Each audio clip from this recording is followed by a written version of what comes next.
അച്ഛാ അച്ഛനെ സഹായിക്കട്ടെ. ദൈവത്തെ ഓർത്ത് ഉപദ്രവിക്കരുത്. ആ സാമാനം ചെവി കുത്തിക്കൊണ്ട് വല്ല ഒഴിവുള്ളിടത്തും പോയിരിക്കും. ഇവിടെ വല്ലാത്തലും തൊട്ട് കഴിഞ്ഞിട്ട് കാര്യം ഞാൻ തല്ലി പിടിക്കും.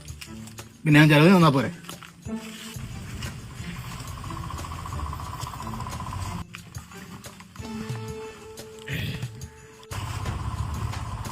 ഈ വേണമെങ്കിൽ ചക്ക വേരിലും കഴിക്കുന്ന കാരണന്മാര് പറയുന്നത് എന്തുകൊണ്ടാ അച്ഛാ?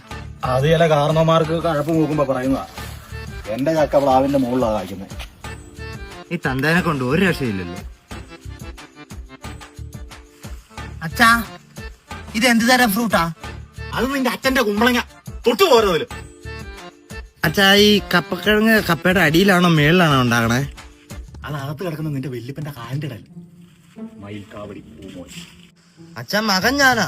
അപ്പൊ ഈ മയിൽപ്പൂക്കാവടി ആരാ? ഞാനാടാ മയിൽക്കാവടി പൂമോൻ. അപ്പൊ എന്റെ തന്ത പൂക്കാവടി ആവൂലേ? ഞാൻ മാത്രമാടാ പൂക്കാവടി. അരിന്ന് പറഞ്ഞ പറയുന്നു കേൾക്കുന്ന ഒരു മകനെയാണല്ലോ ദൈവമേ നീ എനിക്ക് തന്നെ.